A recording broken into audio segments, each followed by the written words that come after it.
నమస్తే, welcome to Suman TV. ప్రస్తుతం మనతో పాటు ఉన్నారు సర్టిఫైడ్ ఫైనాన్షియల్ ప్లానర్ ప్రసాద్ గారు. వారితో మాట్లాడదాం. నమస్కారం సార్. ఎస్, మ్యూచువల్ ఫండ్స్ ఖచ్చితంగా రిస్క్ అనేది ఒక ట్యాగ్ లైన్ లా ఉంటుంది అని అందరూ చెప్తూ ఉంటారు. రిస్క్ ఉన్నా కూడా వాటిని మేనేజ్ చేసి చక్కగా ఉన్న వాళ్ళు చాలా మందే ఉన్నారు. సో ఆ రిస్క్ని మేము ఎలా మేనేజ్ చేయాలి, మ్యూచువల్ ఫండ్స్లో ఎలా ఇన్వెస్ట్ చేయాలి చెప్పండి సార్. మ్యూచువల్ ఫండ్స్ని అర్థం చేసుకుంటే రిస్క్ ఉండదండి, చేయకపోతే చాలా రిస్క్ ఉంటుంది. ఓకే ఓకే మ్యూచువల్ ఫండ్ పెట్టే రోజే మీరు ఎందుకు పెడుతున్నారో తెలవాలి. నిజానికి మ్యూచువల్ ఫండ్లో రాంగ్ అమౌంట్ పెట్టడం కూడా పెద్ద రిస్క్. స్కీమ్ పెద్ద రిస్క్ కాదు, రైట్ స్కీమ్ రాంగ్ స్కీమ్కి మధ్య మ్యూచువల్ ఫండ్లో ఉన్న డిఫరెన్స్ చాలా తక్కువ. అందరూ ఏ స్కీమ్ అంటారు, ఏ స్కీమ్ కాదు. మీరు ఎంత పెట్టాలి, ఎందుకు పెడుతున్నారు అనేది ఫస్ట్ తెలుసుకోండి. ఇప్పుడు యాంఫీ డేటా కానీ సెబీ డేటా కానీ అన్ని మీడియాస్లో ఈ రోజుకి మ్యూచువల్ ఫండ్లో 4-5% ఇన్వెస్ట్ చేశారని చెప్తున్నారు. కానీ పర్సనల్ నాకు ఎందుకు ఇంకా ఎక్కువ మంది చేసి ఉండొచ్చు అనిపిస్తుంది. ఎందుకంటే మా దగ్గరికి అప్రోచ్ అయిన క్లయింట్స్లో ప్రైమర్లీ ఐటీ వాళ్ళని చూస్తే out of 10 8 people already mutual fund invest చేసే వస్తున్నారు మా దగ్గరికి. వాళ్ళు ఇన్వెస్ట్మెంట్ స్టార్ట్ చేసి కూడా 2-3 ఇయర్స్ అయింది. ఇక్కడ వాళ్ళు చేస్తున్న మిస్టేక్ ఏంటంటే మ్యూచువల్ ఫండ్లో రిటర్న్స్ అండ్ మార్కెట్ రిస్క్ కన్నా మీరు wrong quantity of amount invest చేయడం పెద్ద రిస్క్. ఎంత చేస్తే బెటర్ సార్ చెప్పండి. ఎస్, ఎంత చేయాలంటే ఇప్పుడు టిపికల్గా నాకు అప్రోచ్ అయిన ఒక 100 మోర్ దెన్ 100 కస్టమర్స్ని హ్యాండిల్ చేస్తాను ఐటీ సెక్టర్. ఓకే, వీళ్ళలో నేను చూస్తే యావరేజ్ ఏజ్ మనకు అప్రోచ్ అయ్యే వాళ్ళంతా 31 years అండ్ అబౌవ్ టు 42 మధ్యలో ఉన్నారు. యావరేజ్ మీరు 34-35 పట్టుకోండి.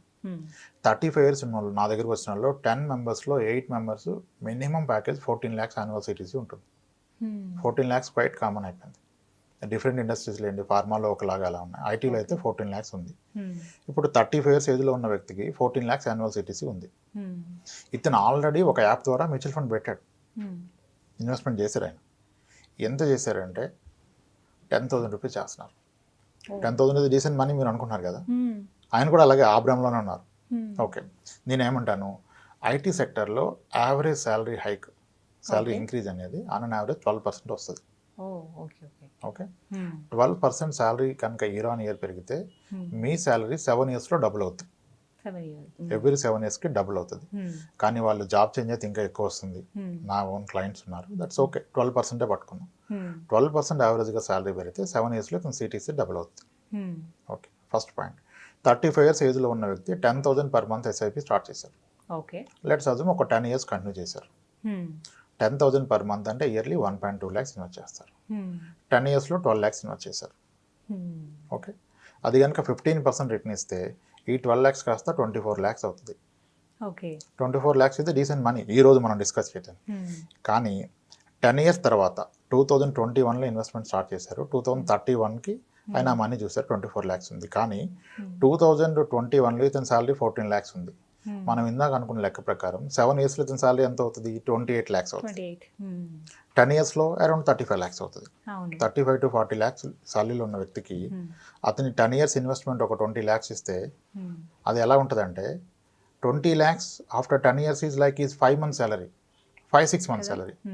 5-6 months శాలరీకి పెద్ద వాల్యూ ఉంటుంది మన లైఫ్లో? ఉండదు కదా. సో అందుకనే దీన్ని పెద్ద అమౌంట్ లాగా ఫీల్ అవ్వరు. అప్పుడు అంత మనీ అక్యుములేట్ అయ్యాక కూడా సరదాగా ఒక కార్ డౌన్ పేమెంట్కి, ఒక వెకేషన్కి వాడేస్తారు. సో ఇన్వెస్ట్మెంట్ ఎప్పుడు గోల్ బేస్డ్ పెట్టాలి. గోల్ బేస్డ్ అంటే పర్పస్ ఆఫ్ ఇన్వెస్ట్మెంట్ ఏంటి, దానికి నాకు ఎంత కావాలి, ఏ ఇయర్లో కావాలి, దానికి ఇప్పటి నుంచి ఎంత పెట్టాలి. ఇది కనుక క్రమం ఫాలో అయితే మీరు అన్నట్టుగా రిస్క్ని అవాయిడ్ చేయొచ్చు. రిస్క్ ఎలా అవాయిడ్ చేస్తారంటే ఎస్, మ్యూచువల్ ఫండ్లో వెరీ ప్రాక్టికల్గా కంప్లీట్ హిస్టారికల్ రిటర్న్స్ చూస్తే కొన్నిసార్లు మ్యూచువల్ ఫండ్లో ఇన్వెస్ట్ చేసి ఒక 3 yearsలో నెగిటివ్ రిటర్న్ ఉంది. 3 years పెట్టాక 5 years ఇన్వెస్ట్ చేసాక కూడా నెగిటివ్ రిటర్న్ వచ్చింది. That's possible. ఎస్, అది రోలింగ్ రిటర్న్ అంటారు. ఒక పీరియడ్ నుంచి ఒక పీరియడ్కి మల్టిపుల్ అబ్జర్వేషన్ తీసుకొని చూశారు. మీరు ఒక 30 years ఇన్వెస్ట్ చేస్తే 5 years స్పాన్లో 2-3 times negative return, 3 years స్పాన్లో 6 times negative return, 1 yearలో అయితే చాలాసార్లు నెగిటివ్ రిటర్న్. కానీ 7 years అబౌవ్ ఉంటే ఎప్పుడు నెగిటివ్ రిటర్న్ లేదు. First point. మరి 5 yearsలో నెగిటివ్ రిటర్న్ ఉందన్నారు కదా సార్, అంటే 5 yearsలో కూడా రిస్క్ ఉంది కదా? ఎస్, రిస్క్ ఉంది. 5 years తర్వాత నెగిటివ్ రిటర్న్ వచ్చిందంటే 2-3 yearsలో కూడా పాజిటివ్ ఉండొచ్చు, మళ్ళీ 5th yearలో నెగిటివ్ అవ్వచ్చు. కోవిడ్ వల్ల మార్కెట్ పడిపోయినప్పుడు అంతకు ముందు ఇయర్ పాజిటివ్ ఉన్నాడు, కానీ ఇయర్ నెగిటివ్ రిటర్న్స్లోకి వెళ్ళిపోయాడు. ఎస్, మరి ఒక గోల్ బేస్డ్ ఇన్వెస్టర్కి ఈ రిస్క్ని ఎలా అవాయిడ్ చేయాలి? ఓకే, చాలా ఇంపార్టెంట్. మీరు ఎంత ఇన్వెస్ట్ చేయాలో కూడా ఫస్ట్ తెలుసుకోవాలి. ఎందుకు ఇన్వెస్ట్ చేస్తున్నారో తెలుసుకుంటే ఈ రిస్క్ని కంప్లీట్గా అవాయిడ్ చేయొచ్చు. ఎలా అవాయిడ్ చేయొచ్చు అంటే ఇప్పుడు ఒక 5 years పాప ఉంది ఒక అతనికి. ఓకే, అతను ఆ పాప యొక్క ఎంఎస్ ఎడ్యుకేషన్ కొరకు ఇన్వెస్ట్ చేస్తున్నాడు. ఇతను ఐటీ సెక్టర్ ఎంప్లాయ్. సో అతను క్లియర్ అండర్స్టాండింగ్ ఉంది, నేను మా పాపని ఎంఎస్ చేపిస్తాను, ఇక్కడ బీటెక్ చేపిస్తాను, ఎంఎస్కి యూఎస్ పంపిస్తాను అనుకున్నాను. ఆమెకి ఎంఎస్కి వెళ్ళడానికి ఇంకొక 17 years టైం ఉంది. 2021లో మనం మాట్లాడుతున్నాం. ఫస్ట్ ఆమెకి ఎంఎస్కి 17 years అంటే 2039లో లేదా 38లో ఎంత అమౌంట్ కావాలో ఫస్ట్ ఐడెంటిఫై చేయాలి. ఫస్ట్ అది ప్రైమ్ థింగ్. సో ఈరోజు ఎంఎస్ ఒక యావరేజ్ యూనివర్సిటీ, మరి స్టాన్ఫోర్డ్ అయితే 1.2 crore ఉంది. సరే, వేరే యూనివర్సిటీ ఒక 35 to 40 lakhs ఉంది. మరి వీళ్ళ పాప ఎంఎస్కి వచ్చినప్పుడు కూడా 40 lakhs ఉంటుందా? అది కూడా కౌంట్ చేసుకోవాలి. ఉండదు కదా, ఖచ్చితంగా ఉండదు. ఉండదు. So 10 years back same MS cost 14-15 lakhs ఉంటే ఈరోజు 30-35 అయింది. అంటే ఎవ్రీ 10 yearsకి డబుల్ అవుతుంది.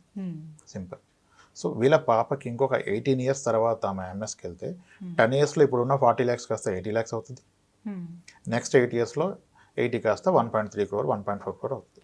సో ఫస్ట్ ఇతను పాప ఎంఎస్ ఎడ్యుకేషన్ నేను అచీవ్ అవ్వాలంటే అతని టార్గెట్ అమౌంట్ వచ్చి 1.3 or 1.4 crores in the year 2038 or 39. First ఈ క్లారిటీ రావాలి. నేను ఇన్వెస్ట్మెంట్ చేస్తున్న ఈ అమౌంట్, సో 18 yearsలో నేను 1.2 crore అచీవ్ చేయాలంటే కన్సిడరింగ్ 15% రిటర్న్ అంటే ప్రాబ్లీ అరౌండ్ 19-20,000 ఇన్వెస్ట్ చేయాలి పర్ మంత్. వెరీ క్లియర్ కదా. సో 18,000 or 20,000 ఇన్వెస్ట్ చేస్తున్నారు. 38లో గోల్ ఉంది, 37లో మార్కెట్ పడిపోతే ఏంటి పరిస్థితి? అప్పటికెల్లా 1.2 crore అయిపోయింది, మార్కెట్ 30-40% పడిపోయింది అనుకోండి, మీ 1.2 crore కాస్త సరాసరి వచ్చేసి 70 lakhs అయిపోద్ది కదా, 80 lakhs అయిపోద్ది కదా. అప్పుడు మరి పాపను చదివించడం ఆపలేరు మీరు. కాబట్టి గోల్ క్లియర్గా ఉన్నప్పుడు, ఎడ్యుకేషన్ గోల్ కానీ మ్యారేజ్ గోల్ కానీ ఉంటే మీ గోల్ పీరియడ్ కన్నా 3 years ముందే మీరు మీ మ్యూచువల్ ఫండ్ పైసలు తీసేయాలి. 3 years ముందుగానే మ్యూచువల్ ఫండ్ అమౌంట్ తీసి ఫిక్స్డ్ డిపాజిట్లో పెట్టుకోవాలి. ఎందుకు? మార్కెట్ ఎప్పుడు కరెక్షన్ అయినా సరే 2-3 yearsలో అయితే రికవర్ అయింది. Entire history for the last 100 yearsలో గ్లోబల్గా ఏ స్టాక్ మార్కెట్ అయినా సరే ఎంత మేజర్ ఫాల్ వచ్చినా 3 yearsలో రిటర్న్స్ ఇవ్వకపోయినా అట్లీస్ట్ ఎక్కడి నుంచి పడిపోయింది అక్కడికి వచ్చింది. కానీ మీ గోల్ కన్నా 1 year ముందు పడిపోతే 1 yearలో రికవర్ అవ్వదు.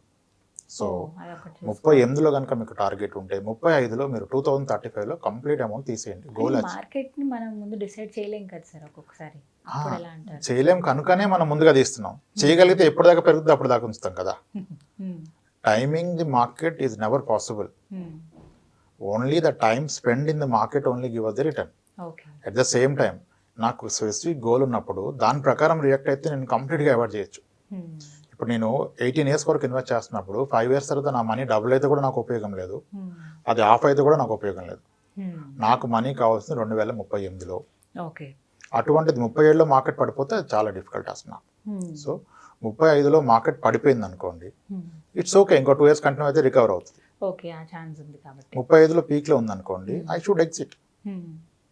35లో నేను 3 years ముందుగా ఏమంటారు 37కి ఉండట్లేదు కదా, మనం 35లో బయటకు వచ్చేస్తాం. 3 years ముందు బయటకు వచ్చేయాలి. అది ఎప్పుడు మీ ఎడ్యుకేషన్ గోల్, మ్యారేజ్ గోల్ అయితే. సిమిలర్లీ అది మీ రిటైర్మెంట్ గోల్ అనుకోండి, మీరు బయటకు రావాల్సిన అవసరం లేదు. రిటైర్మెంట్ కొరకు 2 crores కూడబెట్టారు, మీరు 2 crores ఒకేసారి తిన్నారు కదా. మార్కెట్ 50% పడిపోతే మీ 2 crores కాస్త 1 crore అయింది అనుకోండి, అయినా ప్రాబ్లం లేదు. రిటైర్మెంట్ తర్వాత మీరు దాని నుంచి మంత్లీ 1 lakh తీసుకుని తింటారు కానీ మొత్తం అమౌంట్ ఒకసారి తీసుకోరు కదా. సో గోల్ని బట్టి మీరు మ్యూచువల్ ఫండ్ చూజ్ చేసుకొని దానికి అలా రియాక్ట్ అవ్వాలి. ఇంకా నేనేం చెప్తానంటే, మార్కెట్ 15% ఇస్తే పాసిబిలిటీ ఉన్నా సరే 12% ఇస్తేనే మీరు గోల్ ప్లాన్ చేసుకోండి. అప్పుడు ఏమవుతుంది, 15కి 12%కి మధ్య ఉన్న డిఫరెన్స్లో మీరు ప్లాన్ చేసిన దానికన్నా 3 years ముందే ఆల్మోస్ట్ మీరు గోల్ రీచ్ అయిపోతారు. సో ఎగ్జిట్ అయిపోతుంది. సో నిజంగా ఇది చాలా బాగుంది సార్ ఈ పాలసీ. అండ్ దాంతోపాటు ఏంటంటే, ఇంత ఫస్ట్ మనం మాట్లాడుకున్నట్టు రిస్క్ గురించి ఆలోచించి చాలామంది ఆగిపోతూ ఉంటారు. బట్ ఇందులో కూడా రిస్క్ కాకుండా ఆ రిస్క్ని కూడా మనం మేనేజ్ చేసుకోవచ్చు. ఇందులో ఇంకా ఏమైనా ఇంపార్టెంట్ పాయింట్స్ ఉన్నాయి సార్ మ్యూచువల్ ఫండ్స్కి సంబంధించి? ఫస్ట్ థింగ్ మేడం అన్నట్టుగా, ఎప్పుడు కూడా రాంగ్ అమౌంట్ ఇన్వెస్ట్ చేస్తే that is the wrong investment. Wrong amount అంటే ఏ ఉద్దేశంతో అంటున్నారు? గోల్ ఐడెంటిఫై చేసుకొని దానికి ఎంత కావాలో అంత పెట్టాలి. కానీ ఇప్పుడు భోజనం పెడతానని పిలిచేసి 3 spoons ఏదో పెట్టామనుకోండి, ఎలా ఉంటుంది? సరిపడా భోజనం పెట్టాలి కదా. ఇప్పుడు గోల్ అంటే కూడా గోల్ ఫుల్ఫిల్ అవ్వాలి. ఇప్పుడు చాలామంది ఉంటారు ఫోన్ చేసేసి, మనం ఒక 5,000 SIP స్టార్ట్ చేద్దామండి, చూద్దాం. చూసి ఏం చేస్తారు? 5,000తో మీరు ఏం చేయగలుగుతారండి? 5,000తో మీరు 10 years పెడితే పెట్టింది 6 lakhs, అది మా అంటే 12 lakhs అవుతుంది. 12 lakhsతో కూతురు పెళ్లి చేస్తారా, కొడుకు ఎడ్యుకేషన్ చేస్తారా, మీ రిటైర్మెంట్ అయిపోతుంది. సో ఇప్పుడు మళ్ళీ ఇంకోటి, ₹1,00,000 వచ్చే వ్యక్తి 5,000 SIPలో పెట్టాడంటే మిగిలిన డబ్బులన్నీ ఏం వేస్ట్ చేయడు ఆయన. ఇంకో దగ్గర ఇన్వెస్ట్ చేస్తాడు. అంతే. కానీ ఆ ఇన్వెస్ట్మెంట్కి ఈ ఇన్వెస్ట్మెంట్కి ఉన్న డిఫరెన్స్ ఏంటి, ఏది బెటర్ అనేది ఐడెంటిఫై చేయట్లా. ఇప్పుడు 10,000 ఎస్ఐపిలో పెడుతున్నాడు, 10,000 గోల్డ్ స్కీమ్లో పే చేస్తున్నాడు, 1,50,000 సుకన్య సమృద్ధిలో పర్ ఇయర్ పే చేస్తున్నాడు, 1.5 lakh పీపీఎఫ్లో పెడుతున్నాడు, ఓకే, రియల్ ఎస్టేట్లో పెట్టాడు, అన్నిట్లో పెడుతున్నారు. కానీ ఇతను అన్ని కంపేర్ చేసి చూసుకోవట్లేదు దేంట్లో ఎంత పర్సంటేజ్ వస్తుంది. మీ పీఎఫ్లో 7.1 వస్తే మ్యూచువల్ ఫండ్స్లో మీకు 14 వస్తున్నప్పుడు ఆల్రెడీ మీరు ఎక్స్పీరియన్స్ అయ్యారు, 4 yearsగా పెడుతున్నారు. మరి ఇంకా పీఎఫ్లో 15,000 పెట్టి ఇక్కడ 5,000 పెడితే ఎలా? సుకన్య సమృద్ధిలో 21 years ఉంటానని చెప్పి 7.6%కి పెడుతుంటే అది స్టార్ట్ అయింది 9.2లో, ఇప్పుడు 7.6కి వచ్చింది. చాలామంది అప్పుడున్న 9.2 ఉందనుకున్నారు, లేదు కదా. పీఎఫ్ కూడా ఇంట్రెస్ట్ తగ్గిపోతే నెక్స్ట్ క్వార్టర్ తగ్గిస్తున్నారు, ప్రాబబ్లీ 6.9 రావచ్చు. ఆల్రెడీ ఒకసారి అనౌన్స్మెంట్ చేసి మళ్ళీ బ్యాక్ తీసుకున్నారు. సో మ్యూచువల్ ఫండ్స్ ని మనం అర్థం చేసుకుంటే రిస్క్ ని కూడా ముందు అర్థం చేసుకోవాలి. అసలు కంగారు పడి ఇన్వెస్ట్ చేయొద్దు.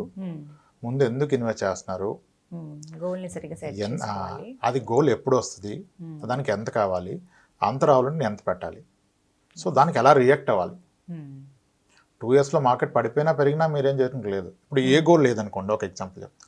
అతను ఎందుకు పెడుతున్నాడో తెలియదండి. అందరు చెప్పారు మ్యూచువల్ ఫండ్ బాగుంది, ₹1,00,000 పెట్టేసాడు. ఈరోజు ₹1,00,000 పెట్టాడు, మార్కెట్ అద్భుతంగా చేసింది.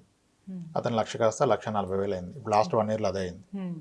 అప్పుడు ఎలా రియాక్ట్ అవుతాడు కస్టమర్, అద్భుతంగా చేసింది, ఇది మంచి మనీ, సో దీని నుంచి రిస్క్ తీసుకోవద్దు, ఈ మనీ తీసేసుకుని తినేద్దాం, మంచి మనీ వచ్చింది కదా, నా ఇన్వెస్ట్మెంట్ మీద మంచి ప్రాఫిట్ వచ్చింది, తీసుకొని అది తినేస్తారు. అదే ఆయన రియాక్షన్. సెకండ్ పర్సన్ పెట్టాడు, ఏం పెరగలేదు, అక్కడే ఉంది, 1 lakh ఉంది. అప్పుడేమనుకుంటాడు, 1 year ఉండే ఉపయోగం లేదు, ఎక్కడ పెట్టుకున్నా 4% వచ్చేది, ఎస్బీఐలో పెట్టేసుకున్నా 5% వచ్చేది, ఇక్కడ ఏం ఉపయోగం లేదు, తీసేస్తాడు. థర్డ్ కేస్, 1 year తర్వాత 1 lakh కాస్త 96,000 అయిపోయింది. ఇంకొక సెకండ్, ఒక నిమిషం కూడా ఆలోచించారు, తీసేస్తారు, ఉపయోగం లేదు, తీసేస్తారు. అదే ₹1,00,000 ఆయన పెట్టింది ఒక 10 years తర్వాత ఉన్న ఒక గోల్ గురించి పెట్టారు. అప్పుడు ఎంత తీస్తారు? ఇప్పుడు పాప మ్యారేజ్కి ఇన్వెస్ట్ చేశాడు, సార్ పడిపోయింది అన్నాడు అనుకోండి నా దగ్గరికి వచ్చి, సార్ మరి పడిపోతే మీకు ఎందుకండి, ఇప్పుడు ఏం పాపకు పెళ్లి చేస్తున్నారా మీరు? 10 ఏళ్ళకి పెళ్లి చేయట్లేదు కదా, డబ్బులు ఎందుకు మీకు? అది పెరిగినా అవసరం లేదు, తగ్గినా అవసరం లేదు, మనం పెట్టింది ఎప్పుడు మనం ఇప్పుడు ఆలోచించాల్సిన అవసరమే లేదు తర్వాత. రైట్. సో ఈ విధంగా అర్థం చేసుకుని మరి మేనేజ్ చేస్తే అందులో ఉన్న రిస్క్ ని కూడా మనం పర్ఫెక్ట్గా మేనేజ్ చేయొచ్చు. నెగిటివ్ రిటర్న్స్ ఉన్నప్పటికి కూడా మీ గోల్ క్లియర్గా ఆన్ డాట్ రాసుకోవాలి. ఈ ఇన్వెస్ట్మెంట్ పెట్టే పర్పస్ 2032లో నాకు ఫిబ్రవరి మంత్లో కావాలి, అప్పుడు నాకు కావాల్సిన అమౌంట్ 80 lakhs. సో 12% రిటర్న్ వస్తే ఎస్ఐపిలో పెట్టాల్సింది ఈ 26,000 28,000. అప్పుడు గోల్ ఖచ్చితంగా రీచ్ అవుతారు, దాన్ని బెటర్గా మేనేజ్ చేయగలుగుతారు. రైట్, చాలా క్లియర్గా చెప్పారు sir. Thank you so much అండి. నమస్తే. థ్యాంక్స్ అండి. చూసారు కదా, ఇది వాళ్ళ వీడియో. ఈ వీడియో కనుక మీకు నచ్చినట్టయితే లైక్ చేయండి, షేర్ చేయండి, కామెంట్ చేయండి, మా ఛానల్ని సబ్స్క్రైబ్ చేసుకోండి.